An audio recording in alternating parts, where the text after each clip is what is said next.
kulmiya bulshada isku keenayo isaga kasbaday kalsoonida dadka kulmiya ugu rida dhaqaalaha kobce kalin qaadayo kobka horumarku kor u qaadayo kulmiyeynune kor u qaadayo kulmiyeynune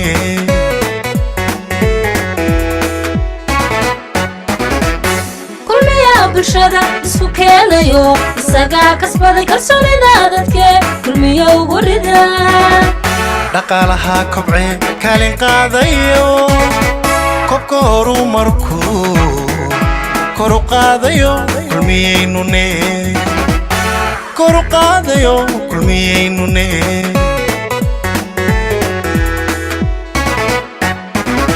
lamiyada koriyaho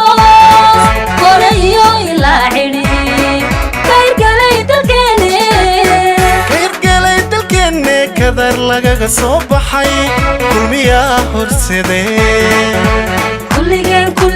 kulmiyaanahe kulmiya ugu rida kulligeen kulmiye ugu rida sharaf iyo maamuus leh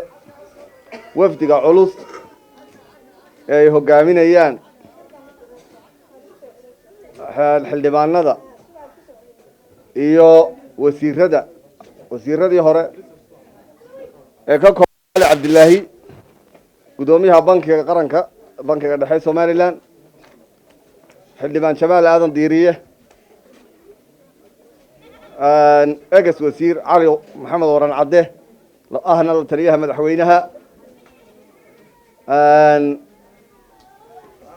wasiir Farxaan Aadan Haybe wasiirkeennii hore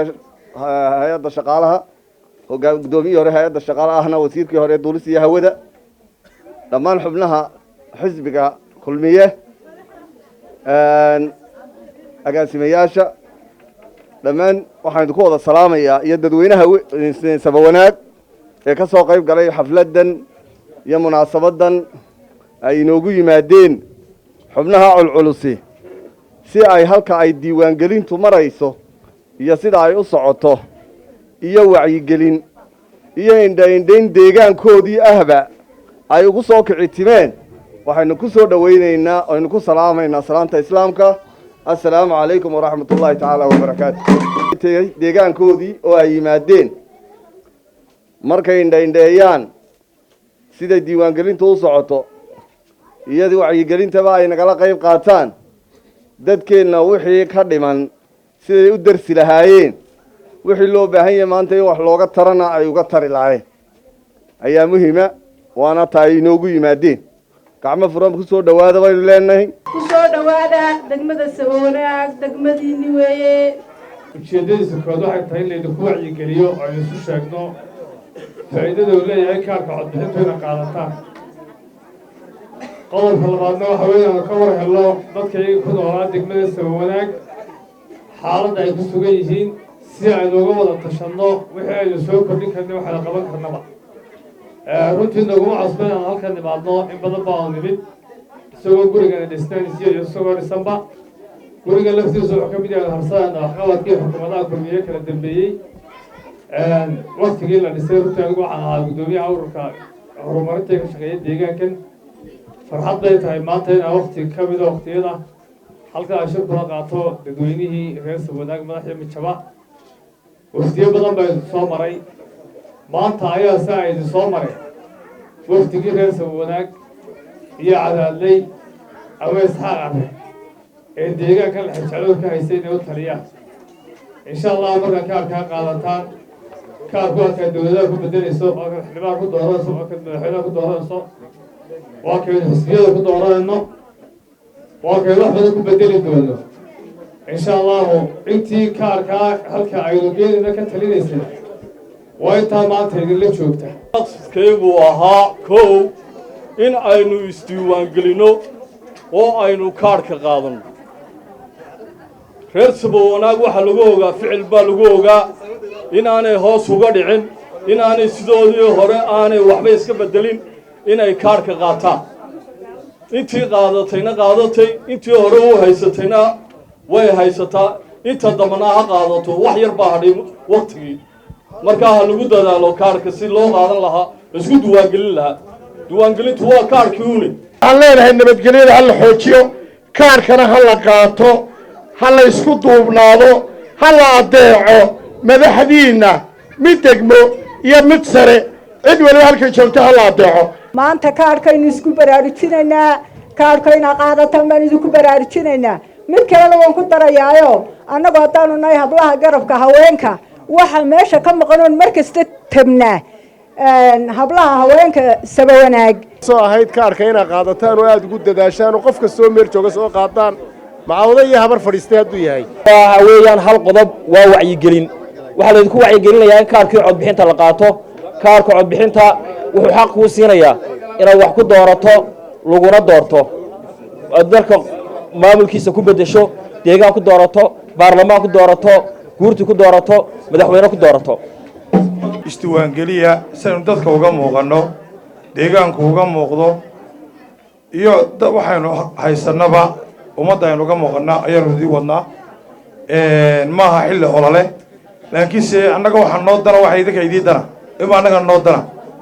waxaa noo dana waxa madaxdeennaa wanaagsani inagu hogaaminayaan intii imanka diiwaangelintu socotay waxaan ugu muhiimsana horta aan u soconnaa ee loo wada socdaa aynu goobtan u wada joognaa waxa weeyaan waa diiwaangelinta dadweynuhu kaarka qaata weeye qodobka labaadna waa inaynu xukuumaddeenna iyo xisbigeenna la shaqayno oo si wanaagsan ula shaqayno oo dawladdeenna aynu la shaqayno qodobkaa hore ayaan ku yaro noqonayaa qodob quraata ka oranayaa oo ah diiwaangelinta waxaa jirta had iyo jeeraale imanka intii aanu diiwaangelinta ka shaqaynaynay ama ay socotayba waxaad arkaysaa qof saaka subaxii kayuuga soo galay oo xagga dambe intuu ka soo galay markay tiisii soo gaadhay uu soo socday samray markay kiisa soo gaadho ama la yidhaahdo adigu goobtan indhahaagii baa qaban waayey ama sanduuqii goobtan loogu talagalay ma shaqaynayo inuu xanaaqo qofkii oo uu dib u soo noqon waayo ama la yidhahdo berri soo noqo ama wakhti dambe loo qabto marka walaalayaal waxaan weeyaan waa danteennii waxa weeyaan qofku haddii uu maanta fartu qaban weydo ama indhuhu qaban waayaan inuu berrito u soo noqdo oo u samro oo u dhabar adeego oo waxa weeyaan waa wixii mustaqbalkeenna iyo danteenna ku jirtay aad iyo aad arrintaa loogu dhoganuglaado oo aanu qofku ka cadhoonin marka ama ay fartu qaban ama indhuhu qaban waayaan walaalayaal halkan maanta waxaynu u joognaa aanu waftiga u nahay wacyigelinta diiwaangelinta taasoo ah fursad la siiyo shacbiga somalilan dhowrkii sannaba hal mar waad aragtaan baaxadda aanu leenahay ka ofti ahaan iyo culayska aanu saarnay in shacbigaygu isdiiwaangeliyaan in xuquuqda aad leedihiin aanu dareenkeeda idinla wadaagno oo aanu idhaahno isdiiwaangeliya fursadda ka faa'iidaysta waa fursad doorashada soo socoto mar labaad aan idin soo marahayn si aad xuquuqdiinna codeed ee dastuurku idiin jidaya aad codkiinna ugu bixisaan ay ka socoto diiwaangelinta codbixiyayaasha waxaanu markaa shacabweynaha reer Sabawanaag ku boorinaynaa ciddii aan isdiiwaangelin inay isdiiwaangeliyaan hadday noqoto dadka matalan aan hore u qaadan kaarka iyo kuwii uu ka lumay iyo kuwii waraaqaa haystay iyo kuwii beddel u baahaniba inay goobaha ay ka helayaan adeegga ee xarunta diiwaangelinta ee halkan imika taallaa ay ka mid tahay dadka iyo carruurta iyo dhallinyaradaba keentaan wixii qaan gaadhay runtii waa fursad qaaliya wakhti baa haysataan idinku filan oo dadkiinna ku diiwaangelisaan reer Sabawanaagow degmo waliba waxay wax ku goosan doontaa oo horumarka ay ku heli doontaa waxa weeye inta ay tiradoodu laag tahay marka wacyigelintaasaanu wadnay waxaa qayb ka noqonaysaan hadhow qiimihiinnu wuxuu yeelanayaa tiradiinnu inta laag tahay reer Sabawanaag iyo reer Cadaadleba runtii waxa weeye sanadadii u dambeeyey marka la eego xagga xildhibaanada waa dadaashaan xildhibaano badan baa soo saarteen waa fiican tihiin waa ku mahadsan tihiin laakiin dee ilaa heer madaxweynaha la doonayaa waxaa ku goosataan cadkiinna marka waxaa laydinka baahan yahay tiro aa ku baayactataan waxa weeye dalkeenna jamhuuriyadda somalilan runtii horumar badan baa laga sameeyey degmada oo runtii xagga biyaha ah iyo xagga adeegyada bulshadaba ah la sheegay waxaanu idinku nimid waa ogtina waddanka waa la isdiiwaangelinayaa waana arrin muhiima waa arrin soo saaraysa bulsho walba qiimaheeda iyo baaxaddeeda iyo magaceeda ayaa ku jira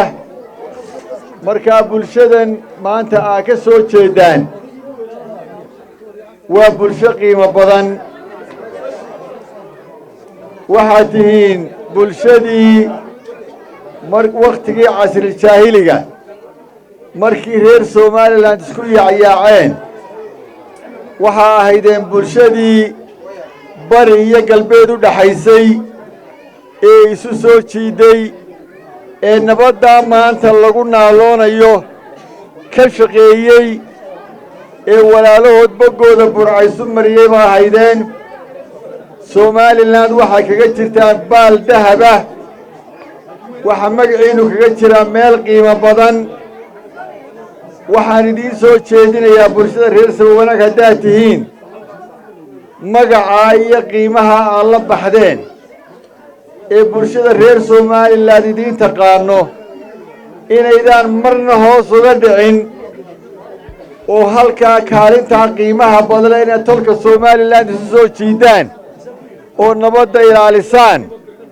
oo waxyaabaha ka hooseeya somalilan aanaydin jiidan oo halkii laydinku ogaa nabadda dalkan iyo bulshada reer somalilan inaad noqotaan biriishkii u dhexeeyey ilaahay naguma keenee hadday wax yimaadaan ayaa laydinka baahanyay